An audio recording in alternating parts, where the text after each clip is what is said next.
추수감사절 주일 아침에 우리에게 주신 하나님의 말씀은 신약성경 누가복음 17장 11절부터 19절까지입니다. 제가 말씀 봉독하겠습니다. 예수께서 예루살렘으로 가실 때 사마리아와 갈릴리 사이로 지나가시다가 한 마을에 들어가시니 나병 환자 10명이 예수를 만나 멀리 서서 소리를 높여 이르되 예수 선생님이여 우리를 불쌍히 여기소서 하거늘 보시고 이르시되 가서 제사장들에게 너희 몸을 보이라 하셨더니 그들이 가다가 깨끗함을 받은지라. 그 중에 한 사람이 자기가 나은 것을 보고 큰 소리로 하나님께 영광을 돌리며 돌아와 예수의 발 아래 엎드려 감사하니 그는 사마리아 사람이라. 예수께서 대답하여 이르시되 10사람이 다 깨끗함을 받지 아니하였느냐? 그 9은 어디 있느냐? 이 이방인 외에는 하나님께 영광을 돌리러 돌아온 자가 없느냐 하시고 그에게 이르시되 일어나 가라 내 믿음이 너를 구원하였느니라 하시더라. 아멘. 사람들을 구분할 수 있는 몇 가지 기준들이 있습니다. 그 기준들로 사람들을 구분해 보면 대개 두 부류로 구분할 수 있을 것 같습니다. 예를 들면 이런 것인데요. 성별을 기준으로 하면 남자와 여자로 구분할 수 있습니다. 나이를 기준으로 하면 젊은이와 노인으로 구분할 수 있죠. 사는 곳을 기준으로 하면 도시 사람과 농촌 사람으로 구분할 수 있습니다. 재산을 기준으로 하면 부자와 가난한 사람으로 구분할 수 있고 체중을 기준으로 하면 날씬한 사람과 뚱뚱한 사람으로 구분할 수 있습니다. 키를 기준으로 하면 키가 큰 사람과 작은 사람으로 구분할 수 있습니다. 성격을 기준으로 하면 내성적인 사람과 외향적인 사람으로 구분할 수 있죠. 또한 급한 사람과 차분한 사람으로 구분할 수 있고 온순한 사람과 싸나운 사람으로 구분할 수 있습니다. 외모를 기준으로 하면 잘생긴 사람과 못생긴 사람으로 구분할 수 있습니다. 물론 이런 구분들 중에는 아주 명확하게 두 가지로 나눌 수 없는 것들이 있습니다. 좀 더 세밀하게 나눌 것들이 있다라는 것이죠. 그러나 둘이 뭉실하게 크게 대략적으로 보면 두 부류로 나눌 수 있을 것입니다. 이 구분대로 하면 저는 어떤 부류에 속하는 사람일까요? 제가 말해보겠습니다. 맞는지 틀리는지 한번 들어보시기 바랍니다. 저는 남자이죠. 저는 가난합니다. 저는 도시에 살고 있죠. 저는 키가 작고 그 키에 비하면 뚱뚱합니다. 저는 내성적이고 차분하고 온순합니다. 저는 잘생기지 못했습니다. 어떻습니까? 제 말이 맞나요? 틀리나요? 혹시 틀린 것이 있으면 예를 들면 잘생겼는데 못생겼다고 한다면 반대로 못생긴 것이 정말 맞다면 예배 끝나고 제게 와서 아니다 그렇다라고 살짝 이야기해 주시기 바랍니다. 저는 어떻게 이야기하든지 상처받지 않습니다. 그러니 마음 놓고 말해 주시기를 바랍니다. 그럼 여러분들은 어떤 부류에 속할까요? 옆에 있는 분들과 지금은 아니고요. 나중에 분위기 좋은 카페에 가서 한번 이야기를 나눠보시기 바랍니다. 한번 옆에 누가 있는지 한번 보시기 바랍니다. 나중에 꼭 같이 한번 카페에 가서 좀 이야기해 보시기 바랍니다. 네, 제가 설교 준비하면서 이 말씀을 드리면 여러분들이 웃지 않을 것 같았는데 여러분 웃으시네요. 네, 제가 웃으시라고 드린 말씀인데 저는 저의 개그 수준이 낮을까 걱정했는데 여러분들이 웃어주시니까 저의 개그 수준도 괜찮다는 생각을 하게 됩니다. 네, 제가 설교할 때 이런 이야기를 잘 하지 않는데 혹시 가끔씩 하게 되면 이렇게 웃어주시고 반응을 보여주시면 좀 더 화기애애한 그런 분위기가 될 것 같습니다. 네, 감사합니다. 네, 설교로 다시 돌아와서요. 이렇게 여러 기준을 갖고 두 가지로 구분할 수 있는 것은 꼭 사람에게만 적용되는 것 같지는 않습니다. 다른 것들에도 적용될 수 있는데 자연 세계에도 적용될 수 있을 것 같습니다. 우선 생명을 기준으로 한다면 생물과 무생물로 구분할 수 있습니다. 기상현상을 기준으로 하면 여름과 겨울로 구분할 수 있고 비와 눈으로 구분할 수 있습니다.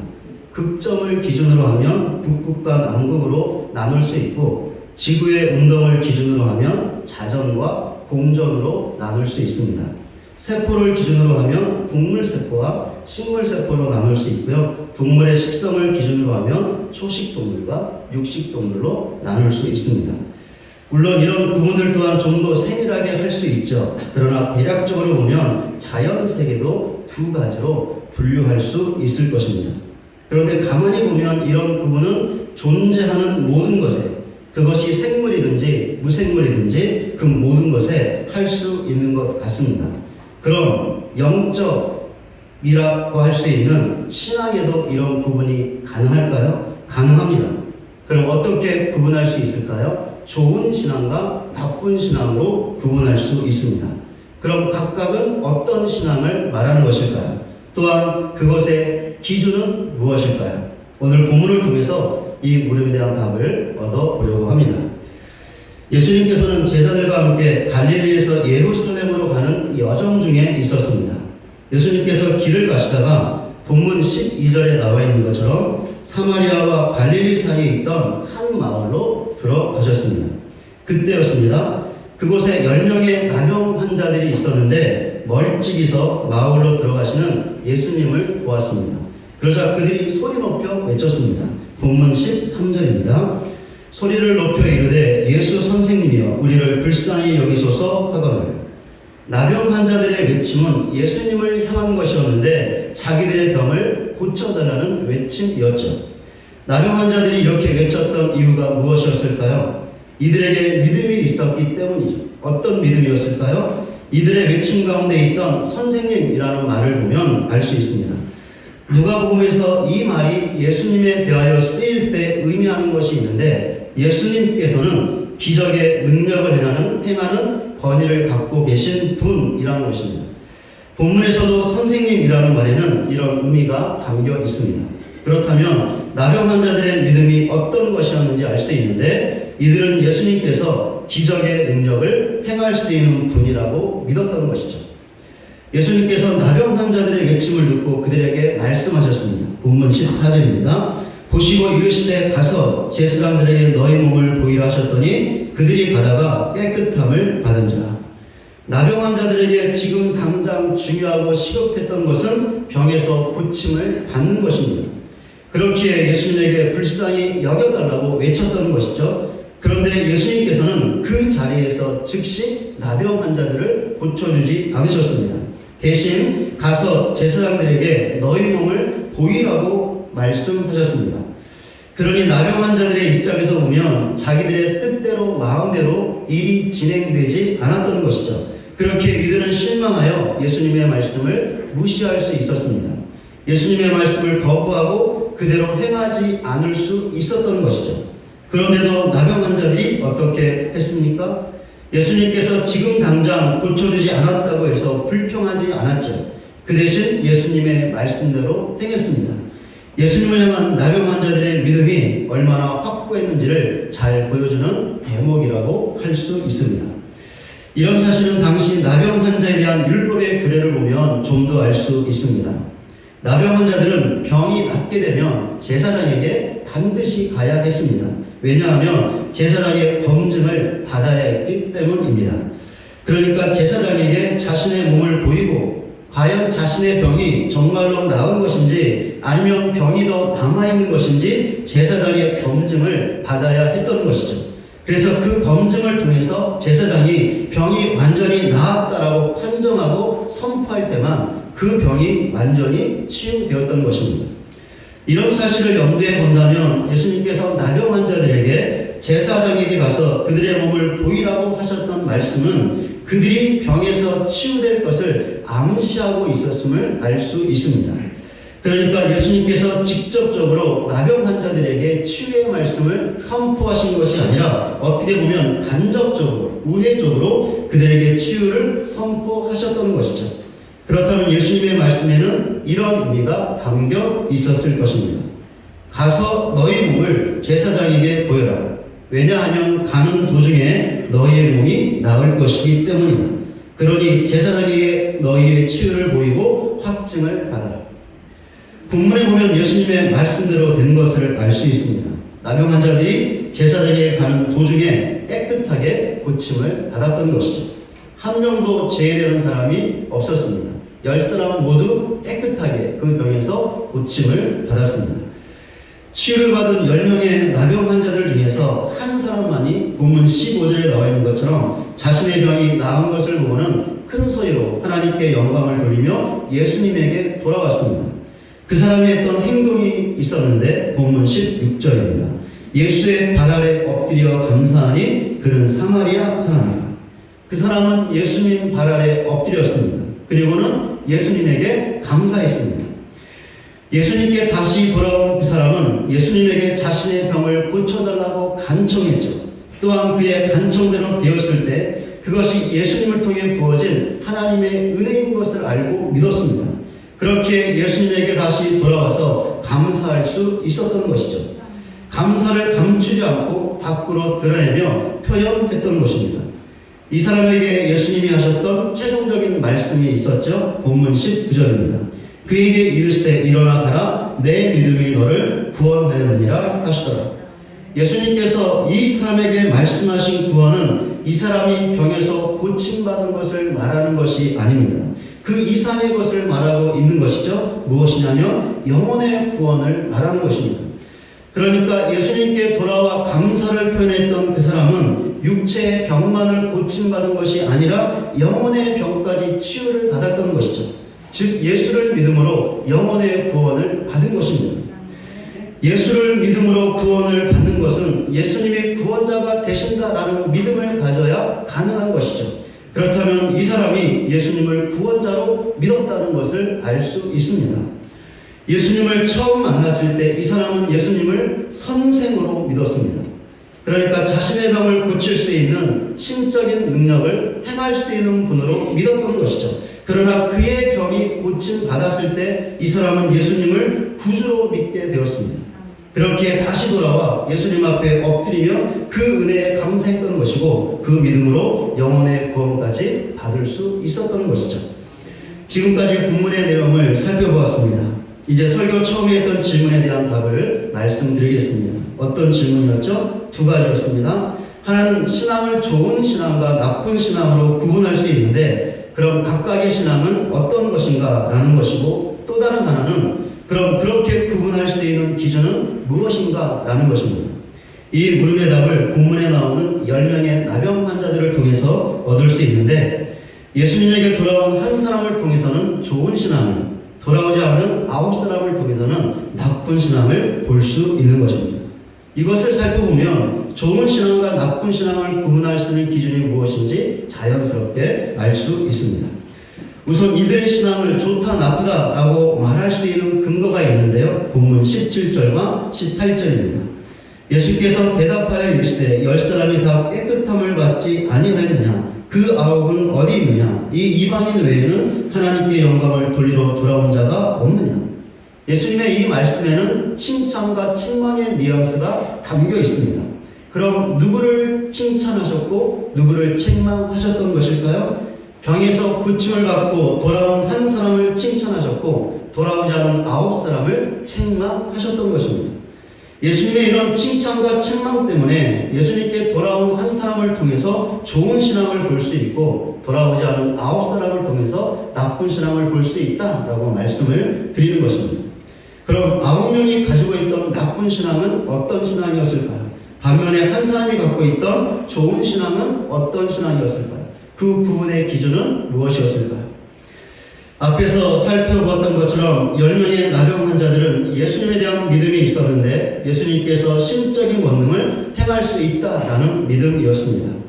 이들의 이런 믿음은 매우 확고한 것이었죠. 그렇게 제사장에게 가서 그들의 몸을 보이라는 예수님의 말씀에 한마디의 불평도 하지 않고 그대로 행했던 것이고 그 결과 그들의 믿음대로 가는 도중에 병에서 고침을 받았던 것입니다. 그런데 여기서 중요한 사실이 있는데요. 무엇이냐면 그들의 믿음 자체가 치유의 원인이 아니었다라는 것입니다. 그러니까 그들이 병에서 고침을 받을 수 있었던 진정한 이유는 그들의 믿음이 아니라 하나님이라는 것이죠. 하나님께서 그들을 불쌍히 여겨주셨기 때문에 그리하여 긍휼을 베풀어 주셨기 때문에 병에서 고침을 받을 수 있었다라는 것입니다. 그럼 이들의 믿음은 무엇이었을까요? 하나님께서 행하시는 긍휼과 은혜를 경험할 수 있었던 통로였다고 할 수 있습니다. 그러니까 하나님께서 그들의 믿음을 보시고 그들에게 자비와 긍휼을 베풀어 주셔서 그들의 병을 고쳐 주셨다라는 것이죠. 그렇습니다. 믿음은 하나님께서 베풀어 주시는 은혜와 긍휼을, 하나님께서 행하시는 놀라운 역사를 경험할 수 있는 통로입니다. 그렇게 믿음이 있어야 하나님의 역사를 경험할 수 있고, 믿음이 없으면 그 역사를 경험할 수 없는 것이죠. 우리는 이런 사실을 본문에 나오는 10명의 나병 환자들을 통해서만이 아니라 성경에 나오는 또 다른 신실한 믿음의 사람들을 통해서도 얼마든지 찾아볼 수 있습니다. 그런데 이 믿음은 절대로 특별하거나 유별한 것이 아니죠. 복잡한 것도 아닙니다. 그래서 어떤 특별하거나 뛰어난 사람만이 가질 수 있는 것이 아니죠. 이 믿음은 하나님을 믿는 신자라면 누구나 가질 수 있는 것입니다. 그럼 여기 있는 우리들도 얼마든지 이 믿음을 가질 수 있는 것이죠. 그럼 이 믿음은 어떤 믿음을 말하는 것일까요?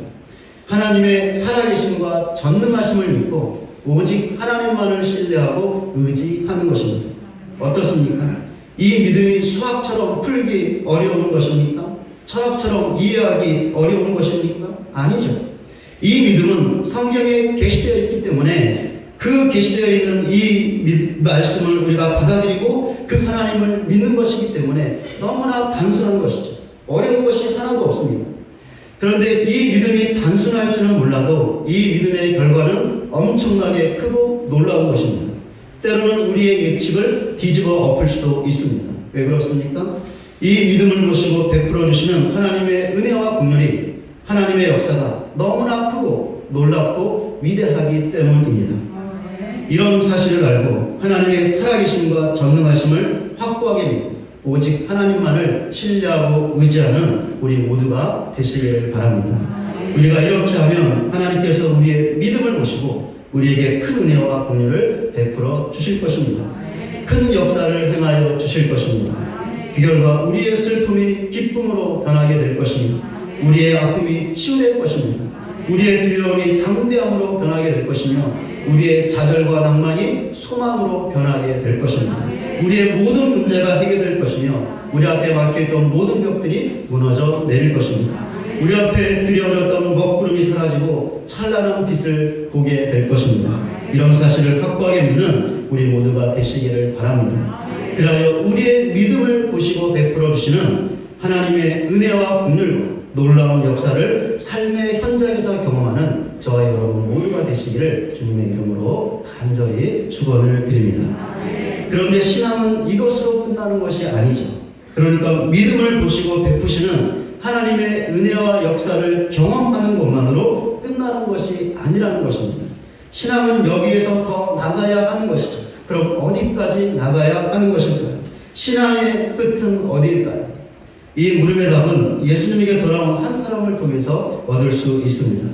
앞에서 살펴보았던 것처럼 10명의 나병 환자들이 병에서 고침을 받았지만 예수님에게 돌아온 사람은 한 사람뿐이었죠. 이 사람이 예수님에게 돌아와서 감사했습니다. 이 사람의 감사는 예수님을 통하여 그의 병을 고쳐주신 하나님의 은혜와 긍휼에 대한 반응이었고 표현이었죠. 그런데 다른 9사람은 어떻게 했습니까? 돌아오지 않았죠. 감사하지 않았습니다. 9사람은 병에서 고침받은 것으로 그들의 신앙을 끝냈던 사람들이었죠. 반면에 한 사람은 예수님에게 돌아와서 감사하는 것으로 그의 신앙을 끝냈던 사람이었습니다. 믿음이 있으면 육신의 병에서 고침을 받을 수 있습니다. 어렵고 고통스러운 문제가 해결될 수 있죠. 막혔던 모든 것들이 뚫릴 수 있습니다. 믿음이 있으면 하나님의 놀라운 은혜와 역사를 경험할 수 있습니다. 그런데 신앙은 이것으로 끝나는 것이 아닙니다. 그럼 신앙은 무엇으로 끝나는 것일까요? 감사로 끝나는 것입니다. 신앙은 믿음을 보시고 큰 은혜를 베풀어 주신, 놀라운 일을 행하여 주신 하나님에게 감사하는 것이죠. 감사하는 자리까지 나가야 신앙이 끝나는 것입니다. 우리는 이런 사실을 나중에 천국 가면 분명하게 체감하게 될 것입니다. 왜 그렇습니까? 천국 가는 것이 우리의 진정한 신앙의 끝이라고 할 수 있는데 그 천국에서 우리가 무엇을 할까요? 기도를 할까요? 열심히 봉사를 할까요? 전도를 할까요? 우리는 천국에서 이런 것들을 하지 않을 것입니다. 아니 천국에 갔기 때문에 이런 일들은 더 이상 필요하지 않지요. 그러나 우리가 반드시 할 것이 있습니다. 무엇일까요? 감사하는 것입니다. 그런데 이 감사는 누군가의 강요나 의무감에서 하는 것이 절대로 아닐 것입니다. 왜냐하면 천국에서 우리는 완전히 구원받은 영화로운 상태로 존재하기 때문이죠. 지금처럼 연약하고 자주 쓰러지는 모습으로 존재하는 것이 아니라 완전히 거룩해진 모습으로 존재하는 것입니다. 그러니 이런 우리가 어떻게 누군가의 강요 때문에 감사를 하며 의무감 때문에 마지못해서 감사할 수 있을까요? 절대로 그럴 수 없는 것입니다. 그럼 무엇을 감사하게 될까요? 우리를 택하셔서 이 땅에 사는 동안 예수 믿어 구원받게 하신 하나님의 은혜, 이 땅에 사는 동안 우리의 기도에 응답해 주신 하나님의 은혜, 우리가 이 땅에 사는 동안 예수님을 닮아가게 하시며 천국까지 인도해 주신 하나님의 은혜를 감사하게 될 것입니다. 우리는 천국에서 이 모든 하나님의 은혜를 감사하고 또 감사하게 될 것입니다. 오늘도 감사하고 내일도 감사하고 그 다음 날도 감사하고 아니 영원토록 감사하게 될 것입니다. 바로 이것이 우리 신앙의 진정한 마지막이죠. 어떤 신앙이 나쁜 신앙이고 어떤 신앙이 좋은 신앙일까요? 하나님의 은혜로 문제 해결을 받고 그것으로 끝내는 것이 나쁜 신앙이고 감사로 끝내는 것이 좋은 신앙입니다. 그럼 나쁜 신앙과 좋지 않은 신앙을 구분하는 기준도 알 수 있죠? 무엇일까요? 감사하는 것입니다. 감사하지 않는 신앙이 나쁜 신앙이며 감사하는 신앙이 좋은 신앙이라는 것이죠. 바로 이것이 오늘 설교를 통해서 제기했던 물음의 답입니다. 이런 사실을 반드시 알고 확고하게 믿는 우리 모두가 되시기를 바랍니다. 그래야 하나님의 은혜 때문에 문제가 해결되는 것만으로 신앙을 끝내는 나쁜 신앙이 아니라 그의 합당한 감사를 하나님께 올려드리는 좋은 신앙으로 우리의 삶을 살아가는 저와 여러분 모두가 되시기를 주님의 이름으로 간절히 소원합니다. 말씀을 맺겠습니다. 우리가 지금까지 살아온 것은 전적으로 하나님의 은혜 때문이죠. 하나님의 은혜 때문에 예수 믿어 구원받았고 하나님의 은혜 때문에 기도가 응답되었고 하나님의 은혜 때문에 주어진 직분과 사명을 감당할 수 있었습니다. 지금까지 사는 동안 수없이 많은 위험과 어려움들이 있었지만 하나님의 은혜 때문에 그 모든 것들을 극복할 수 있었고 이겨낼 수 있었습니다. 지금의 삶이 아무리 힘겹고 어려울지라도 하나님의 은혜 때문에 하나님께서 예비하신 천국의 소망을 갖고 인내하며 살아갈 수 있습니다. 그렇습니다. 우리는 오직 하나님의 은혜로 과거의 삶을 살았고 지금 현재의 삶을 살아가고 있으며 미래의 삶도 살아가게 될 것입니다. 그러니 하나님의 은혜를 받은 것만으로 끝내지 마시기를 바랍니다. 이렇게 하는 것은 나쁜 신앙이지. 우리는 절대로 나쁜 신앙을 가져서는 안 됩니다. 그렇게 우리는 하나님의 은혜에 대한 합당한 반응을 표현해야 합니다. 그것이 바로 감사인 것이죠. 이렇게 할 때 우리의 신앙이 좋은 신앙이 되는 것입니다. 이런 의미에서 한 가지 행사를 진행하려고 하는데요. 주보 사면을 한번 보시기를 바랍니다. 보시면 아시겠지만 11월 한 달이 감사의 달이고 오늘 추수감사절이거든요. 그래서 감사의 달을 맞이해서 감사를 공모하는 행사를 한번 진행하려고 합니다. 이 행사를 갖는 중요한 목적은 하나님께 받은 은혜를 표현하는 좋은 신앙을 갖기 위해서인데요. 보시면 아시겠지만 공모하는 방법은 자기 마음대로입니다. 정해진 것이 하나도 없습니다. 하나님의 은혜를 감사하는 내용으로 한 편의 시를 써도 좋고요. 감사라는 두 글자를 가지고 이행시를 써도 괜찮습니다. 감사에 대한 기도문을 한번 작성해봐도 좋고요. 일기처럼 한번 감사하다라고 쓸 수도 있습니다. 아니면 영상으로 감사의 노래를 부르는 모습을 촬영해도 좋고 춤으로 감사를 표현하는 모습을 촬영해도 좋습니다. 아니면 랩으로 우리 중학생들이 랩을 되게 좋아하는데요. 랩을 하는 그런 모습을 촬영해서 또 영상으로 이렇게 제출해도 괜찮습니다. 어떤 방법, 어떤 형식 괜찮으니까요. 자기 마음대로 하나 이렇게 감사의 내용들을 작성해서 제출해 주시면 좋겠습니다. 참여하신 분들의 감사의 내용은 영상을 만들어서 제출했든지 아니면 글을 써서 제출하셨든지 그 모든 내용들을 우리 모든 성도들과 함께 공유하려고 합니다. 한 가지 중요한 정보를 알려드리면요. 남전도에서 이 행사를 주관하는데 우리 참여하시는 모든 분들에게 상을 드린다고 합니다. 저는 이렇게 순서를 매겨서 상을 주자고 했는데 우리 남전도에서 그렇게 하지 말고 참여하신 모든 분들에게 상을 주자라고 이렇게 말씀하셨습니다. 그래서 참여하신 모든 분들에게는 제가 알기로는 아주 좋은 상품이 준비되는 걸로 알고 있거든요.